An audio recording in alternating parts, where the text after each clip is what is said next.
হযরত ওমর নিজের কানে শুনেছিলেন, হে পর্বত, তুমি খেলাধুলা করো কেন?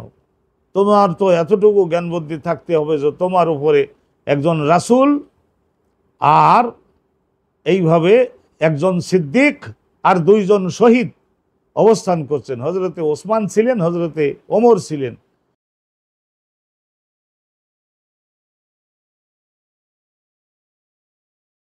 আসসালামু আলাইকুম ওয়া রাহমাতুল্লাহি ওয়া বারাকাতুহু। আলহামদুলিল্লাহি রাব্বিল আলামিন ওয়াসসালাতু ওয়াসসালামু আলা সাইয়্যিদিল আমবিয়াই ওয়াল মুরসালিন। বাবুন আস-সাদাকাতু তুকাফফিরুল খাতিআহ। অবি ক্বাল হাদাসানা কুতাইবাতু ক্বাল হাদাসানা জারিরুন আনিল আমাশি আন আবি ওয়াইলিন আন হুযায়ফাতা قال عمر بن الخطاب أيكم يحفظ حديث رسول الله صلى الله عليه وسلم عن الفتنة؟ قلت أنا أحفظه كما قال إنك عليه لجريء فكيف؟ قلت فتنة الرجل في أهله وولده وجاره تكفرها الصلاة والصدقة والمعروف إلى آخر الحديث। সম্মানিত দর্শক মণ্ডলী, আপনাদের সকলকে মোবারকবাদ জানিয়ে মহা গুরুত্বপূর্ণ একখানি হাদিস আল্লাহর রাসূলের পক্ষ থেকে আপনাদের উদ্দেশ্যে উত্থাপন করছি। এই হাদিসখানা মনোযোগ দিয়ে সকলেই শুনুন। দান সদকা যখন একজন ইমানদার মুমিন বান্দা পুরুষ বা মহিলা করেন, তো তার পিছনের জীবনের যে সমস্ত গুনাহ হয়েছিল, গুনাহের কাজ, শরিয়াতের আইন লঙ্ঘনমূলক কাজের মাধ্যমে শাস্তির যোগ্য হয়েছে, সেগুলি ধুয়ে মুছে পরিষ্কার করে দিতে পারে এই দান ও সাদাকাহ। এই সম্পর্কে আল্লাহর রাসূল জানিয়েছেন সাদাকার এই একটা গুরুত্বপূর্ণ পুরস্কার, যে তার বিগত জীবনের পাপগুলিকে ধুয়ে মুছে দেওয়ার ব্যবস্থা আল্লাহ রাব্বুল আলামিন করেন। বাবুন, এই বাবের মধ্যে আলোচনা করা হবে যে আর সাদাকাতু, দান সদকা, তুকাফিরু, কাফারা হয়ে যায়, মোচনকারী হয় তার জীবনের খাতিয়া মানে শরিয়াত লঙ্ঘনমূলক যে কোনো কাজ, যেগুলি ভুল ত্রুটি। তো এটা গেল হেডিং। এখন হাদিস শুনুন, আমরা স্পষ্ট হতে পারবো। ইমাম বুখারী রাহমাতুল্লাহি আলাইহির শিক্ষক হচ্ছেন হযরতে কুতাইবা। হাদাসানা কুতাইবাতু ক্বাল হাদাসানা জারিরুন আনিল আমাশি। ইমাম বুখারী রাহমাতুল্লাহ হুজুরের শিক্ষক হলেন হযরতে কুতাইবা, বাঘা মুহাদ্দিস। তার শিক্ষক হলেন হযরতে জারির, তার শিক্ষক হযরতে আমাশ, তার শিক্ষক হযরতে আবু ওয়াইল, তার শিক্ষক আল্লাহ রসুলের বিশিষ্ট সাহাবী হযরতে হুযায়ফা। হুযায়ফা মনোযোগ দিবেন। হযরতে হুযায়ফা বলেছিলেন যে ওমর ইবনুল খাত্তাব, হযরত ওমর বিনুল খাত্তাব একদিন বললেন, হযরত ওমর বিনুল খাত্তাব ওনার জীবনের একেবারে শেষের দিকে, তখন আল্লাহর পক্ষ থেকে ইলহাম প্রাপ্ত হচ্ছে যে আর কয়েকটা দিন হায়াতে আছে, অতএব যদি প্রস্তুতি নেওয়ার থাকে তাহলে প্রস্তুতি গ্রহণ করো। তো ওই সময়ে ওমর ইবনুল খাত্তাব, হযরত ওমর বিনুল খাত্তাব রাদিয়াল্লাহু তাআলা আনহু, একদিন উনি বলেছিলেন, কয়েকজন সাহাবাকে ডেকে উনি বলেছিলেন যে আইয়ুকুম ইয়াহফাজু হাদিসা রাসূলিল্লাহ, আপনাদের মধ্যে, ভাই সকল, আপনাদের মধ্যে কোন ব্যক্তি এমন আছেন যে আল্লাহর রাসূলের ওই হাদিসখানা হুবহু মুখস্থ করে রেখেছেন এবং আমাকে শোনাতে পারবেন, বলতে পারবেন? রাসূলুল্লাহ বলেছিলেন ফিতনা সম্পর্কে।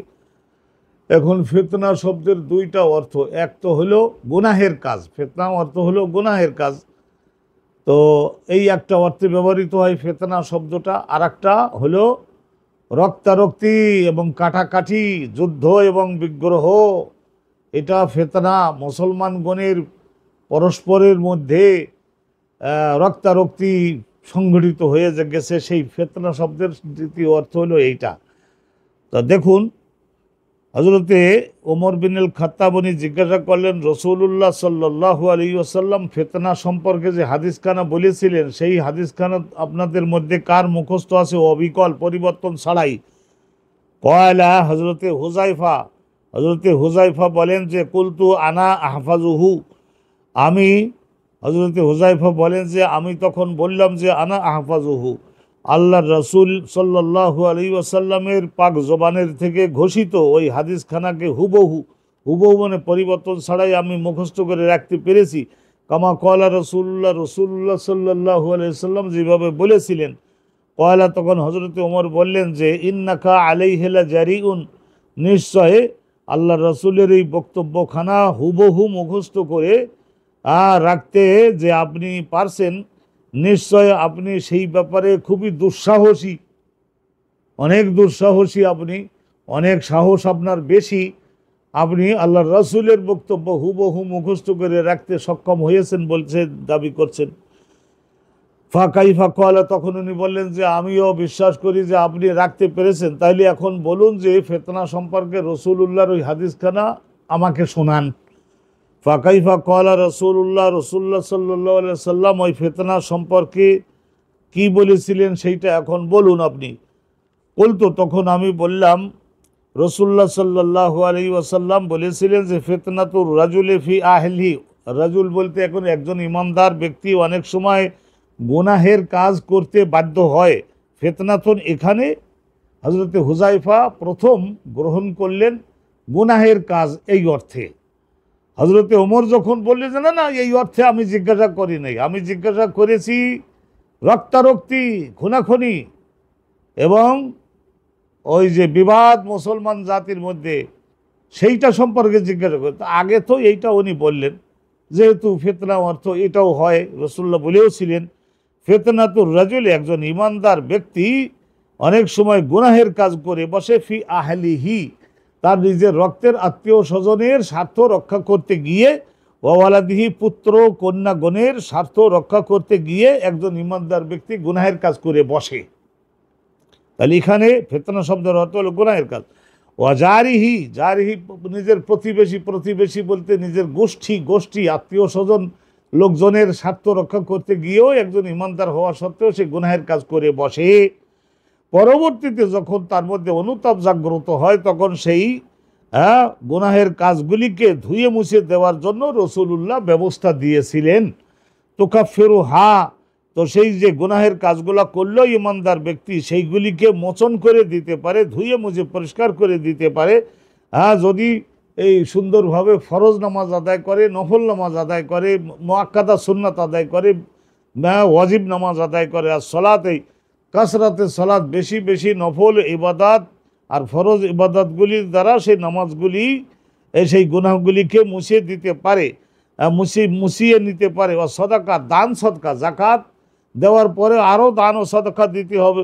ওয়াল মারুফ, আর কোনো হাদিসে আছে যে সিয়াম, রোজা ফরজ রোজা, নফল রোজা। আর এখানে এই হাদিসে উনি বললেন ওয়াল মারুফ অর্থ হলো যে কোনো ইসলাম সম্মত অন্যান্য নেকামল।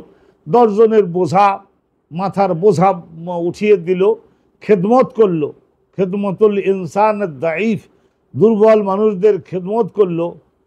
তাআম, খাদ্য খাওয়াইলো। এই যে মারুফ ইসলাম সম্মত অন্যান্য যে সমস্ত কাজ রয়েছে, যেমন আল জেহাদ ফি সাবিলিল্লাহ, জেহাদে যাওয়া, জেহাদ করা, মারুফ বলতে ইসলাম সম্মত প্রত্যেকটা আমলকে ব্যাপক অর্থবোধক এই মারুফ। তাহলে সলাত আর দান সদকা আর অন্যান্য ইসলাম সম্মত ইবাদত এগুলি যদি একজন ব্যক্তি করে, আলহামদুলিল্লাহ আল্লাহ খুশি হয়ে তার যৌবনকালের কৃত গুনাহের কাজগুলিকে আল্লাহ ক্ষমা করে দিয়ে থাকেন। কলা সুলাইমান, ওই যে আগের সনদের মধ্যে আমাস মানে আমরা একবার বলছিলাম না, দিনের বেলায় দেখে রাতের বেলায় দেখে না, এই ধরনের রাত কানা আমরা যে বলি। তো ওই যে সুলাইমান উনারই শেষ বয়সে এরম হয়েছিল, তো ওনার বলা হতো আমাস। তা আগের সনদে আছে আমাস আর এখানে বলা হচ্ছে সুলাইমান। তো সুলাইমান আল আমাস উনি বলেন যে কাদকানা ইয়াকুলু, কোনো সময়ে হযরতে হুযায়ফা উনি এই কথাটাও বলতেন।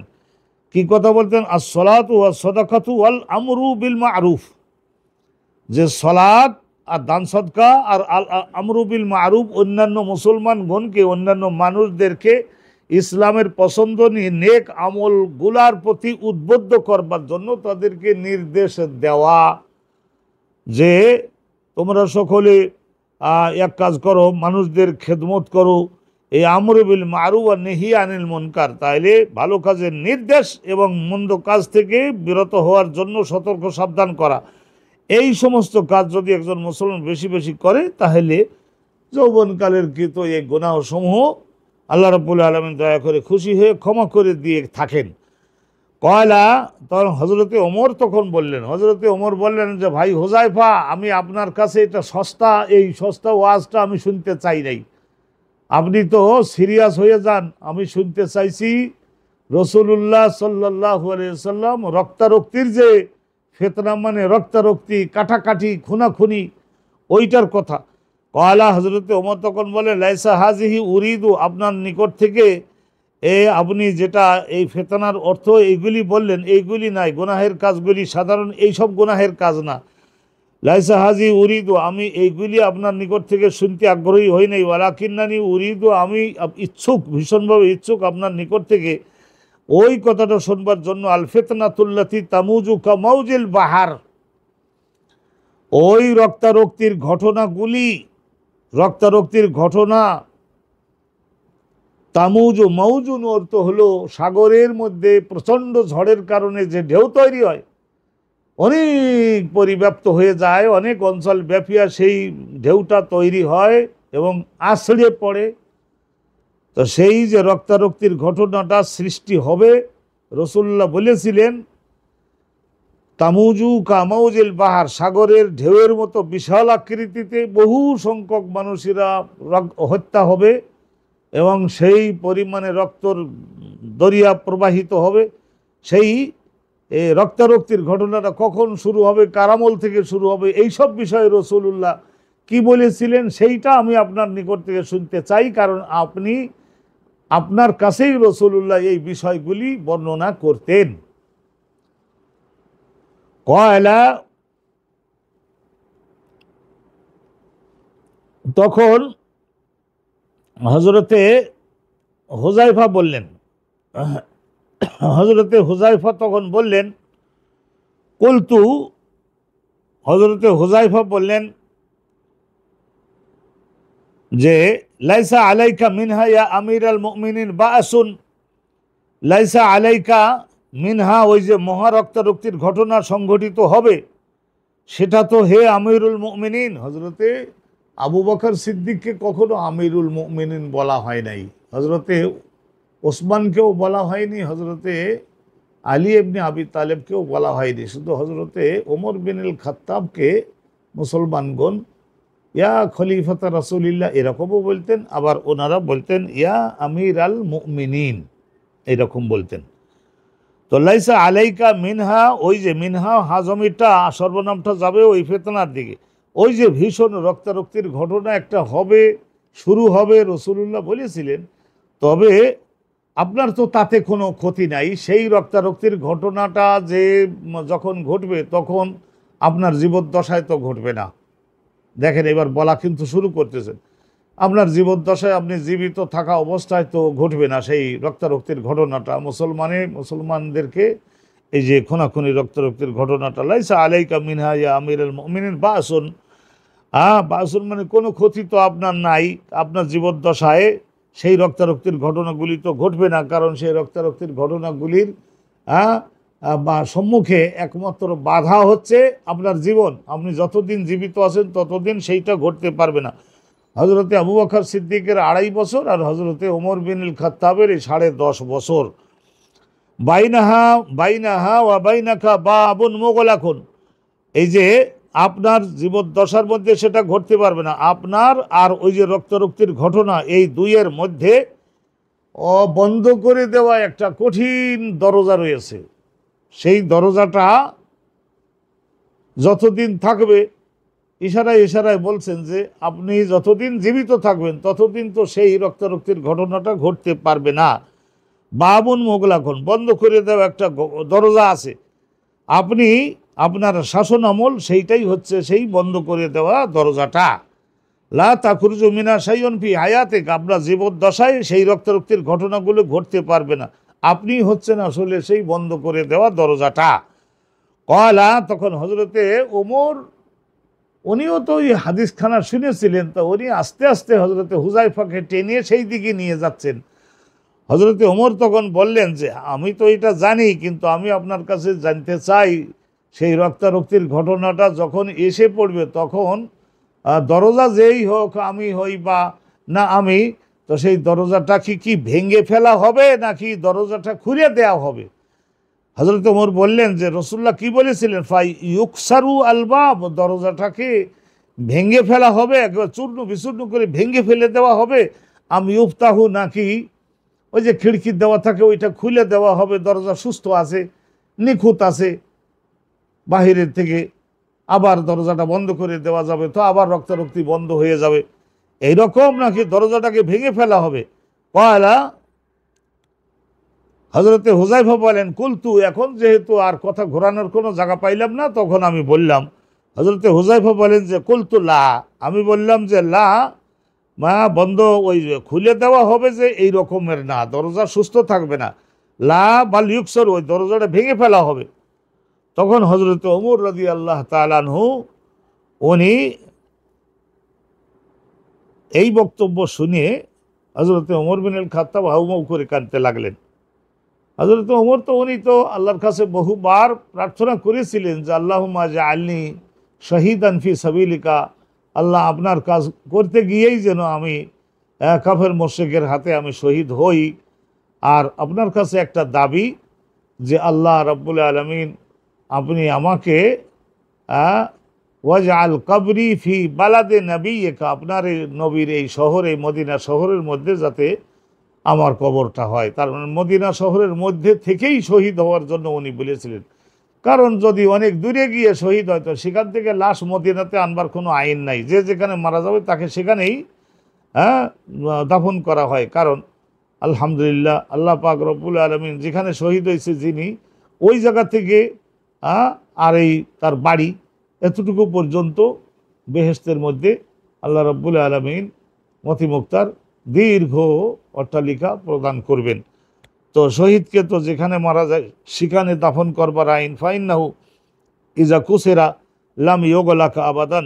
তাহলে হজরতে ওমর মন্তব্য করলেন যে যদি এই দরজাটা ভেঙে ফেলা হয়, তার মানে আমাকে যদি খণ্ড খণ্ড করা হয়, আমাকে যদি শহীদ করে দেওয়া হয়, তাহলে রসুল্লাহ বলেছিলেন যে এর পরেই লাম ইয়োগলাকা আবাদান, এই দরজা যেহেতু ভেঙে গেছে তো ওই দরজাকে পুনরায় আর বন্ধ করা তো আর সম্ভব হবে না। বহু রক্তারক্তির ঘটনা ঘটতে থাকবে, ওই বহু মানুষ নিহত হতে লাগবে। ওই ফিতনা শব্দটার অর্থ এইটাই হজরতে ওমর বিন আল খাত্তাব জানতে চাইছিলেন। তো হজরতে ওমরের মন্তব্য শুনিয়ে তখন বাধ্য হয়ে হজরতে হুজাইফা বলেন যে কুলতু আজাল, আমি বললাম যে হ্যাঁ, আপনি যা মর্ম ব্যাখ্যা দিয়েছেন আমিও তাই, তবে আমি আপনার মুখের দিকে তাকাইয়ে পরিষ্কার করি আপনার সামনে এত কঠিন এবং রূঢ় কথাটা বলতে চাচ্ছিলাম না, স্পষ্ট করে কুলতু, আপনি তো বুঝে নিয়েছেন, কুলতু আজাল বা হেবনা। হজরতে হুজাইফা উনি অসাধারণভাবে কঠিন ব্যক্তিত্বের অধিকারী ছিলেন। তো ওনার সামনে খলিফা হজরতে ওমর পর্যন্ত ওই সমস্ত কথা জিজ্ঞাসা করতে খুব বেশি পরিমাণে জিজ্ঞাসা করতে সাহসী হতেন না, অনেকটা খুব বিনয়ের সঙ্গেই জিজ্ঞাসা করতেন। হজরত হুজাইফা উনি খুব কঠিন ব্যক্তিত্ব সম্পন্ন উনি ছিলেন। তো ফা হেবনা আন্নাস আলাহু মানিল বাব, তো আমরা নিজেরা যারা হজরতে হুজাইফার ছাত্র, যারা ওই হজরতে হুজাইফার ছাত্র, এখানে আপনারা দেখছেন যে আবু ওয়াইল শাকিক, অনুরূপভাবে আরেকজন ছিলেন মাসরুক, এরকম অনেকেই ক্লাসে বসে বসে হুজাইফার কাছ থেকে তো হাদিস কানা শুনতেন। ফা হেবনা হাইবত বলতে ভীষণভাবে প্রভাব সম্পন্ন। ফা হেবনা, আমরা ভীত হয়ে পড়েছিলাম, আন্নাস আলাহু, হজরতে হুজাইফার নিকটে জিজ্ঞাসা আমরা করতে সাহস করি নাই, মানিল বাব, ওই যে দরজা নিয়ে আলোচনা হলো সেই দরজাটা আসলে কে, ফাকুলনালি মাসরুকিন, আমরা একবার সকলে মিলে কি করলাম, ওই হজরতে আবু ওয়াইল বলছে যে আমরা একবার সকলে মিলে হজরতে মাসরুককে, আবার হজরতে হুজাইফা খুব পছন্দ করতেন মাসরুককে, এটা আনো, মেসোয়াকা আনো, জুতা আনো, অনুরূপভাবে এটা খাবার এনে দাও, এটা করো সেটা করো, মাসরুক। তো মাসরুককে উনি খুবই ক্লোজ রাখতেন। তো সেই হিসেবে আমরা নিজেরা জিজ্ঞাসা না করে মাসরুককে একবার বললাম যে ওহে মাসরুক, আপনি একটা কাজ করতে পারেন, সালহু, আপনি হুজাইফা হুজুরকে একটু জিজ্ঞাসা করুন। কয়লা আবু আয়েল বলেন যে আবু আয়েল নিজে তো জিজ্ঞাসা করতে পারেন নাই, সেই জন্য মাসরুককে বললেন জিজ্ঞাসা করতে। তা হজরতে আবু আয়েল বলেন যে ফাসা আল্লাহু, আমাদের উৎসাহিত করার কারণে একবার হজরতে মাসরুক সুযোগ সুবিধা মতো হজরতে হুজাইফার কাছে জিজ্ঞাসা করেছিলেন। ফকলা ওমর, তখন উনি বলেছেন দরজা মানে হজরতে ওমর। দরজা বলতে রসুল্লাহ বোঝাইছিলেন হজরতে ওমরকে।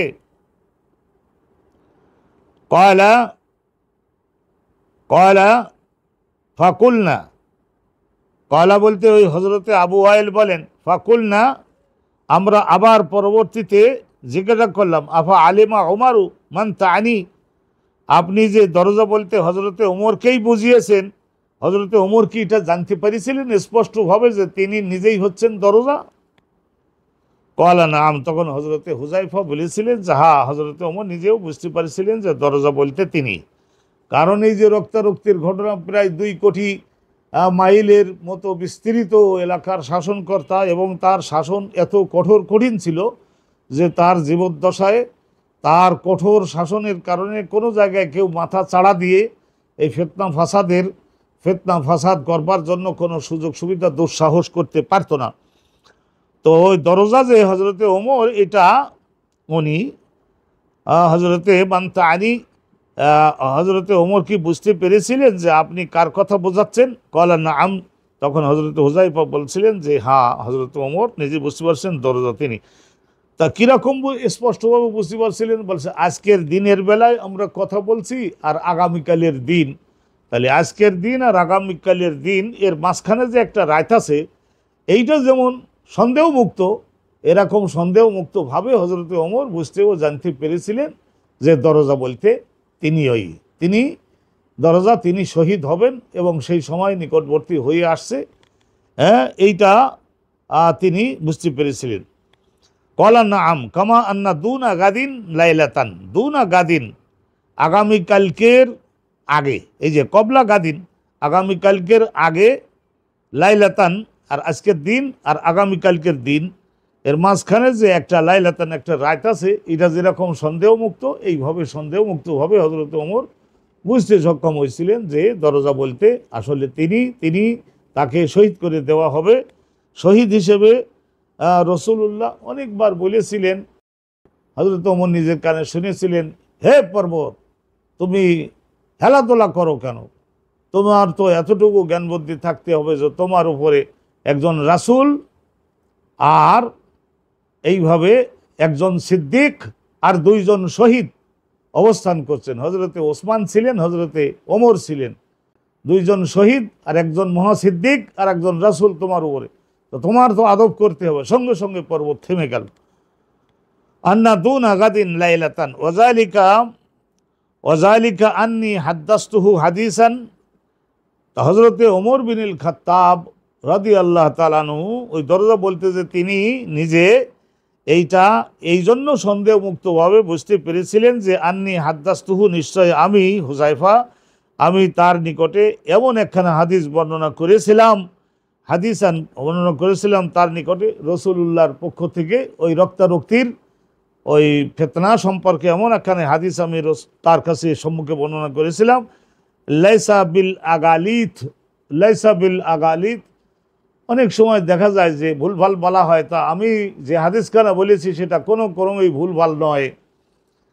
ওগুলোতা, এই শব্দটার বহু বচন হলো গলত।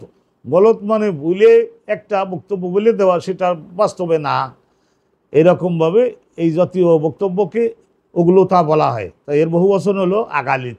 আমি তার সম্মুখে যে হাদিসখানা বলেছি সেটা উগলতা জাতীয়, ভুলভাল জাতীয় না, মানে 100% সত্য রসুলুল্লাহর বক্তব্য, এইটা আমি তার সম্মুখে বলেছিলাম।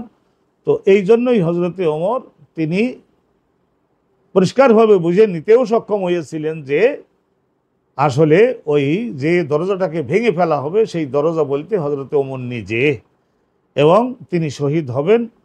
এবং জীবনের শেষের দিকে আল্লাহ পাক রব্বুল আলামিন এইভাবে অনেক মানুষকে বুঝবার ক্ষমতা দান করেন।